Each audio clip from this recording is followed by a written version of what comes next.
সূর্যডাঙ্গা গ্রামে সন্ধ্যা নামলে বাতাসটাও যেন কথা বলতে শুরু করে। চুলোর ধোঁয়া, কুয়াশা আর দূরের শেয়ালের ডাক, সব মিলিয়ে গ্রামের মানুষ তখন এক জায়গায় জড়ো হয়, কারণ এই সময়টাই জানিস, গল্পের এই সময়। গ্রামটা যেমন শান্ত, ঠিক তেমনই মনি ভয়ঙ্কর তার পাশের বন।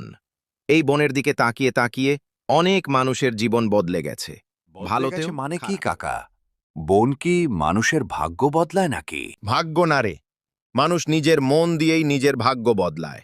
বন চন্দ্র বনের শুধু গভীরে আছে স্বর্ণলতা। সে লতা শুধু গাছ না, সে মানুষের লোভ, ভয় আর সত্যকে চেনে।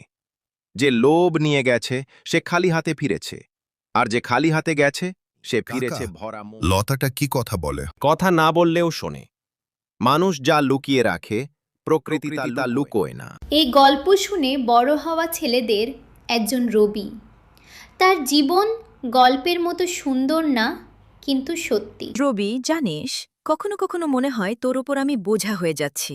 তোর বয়সে ছেলেরা খেলাধুলা করে আর তুই বনে কাঠ কাটিস। এই কথা আর বলো না মা। তুমি বোঝা নও, তুমি আমার শক্তি। আমি কষ্ট করি ঠিকই, কিন্তু অন্যায় করি না। এইটাই তো বড় কথা। ঝড় থেমে গেলে রবি একা দাঁড়িয়ে থাকে, তার সামনে স্বর্ণলতা। তুমি কি জানো আমি কত রাত না খেয়ে ঘুমাই? আমি কি জানি না তোমার একটা পাতাই আমার জীবন বদলে দিতে পারে?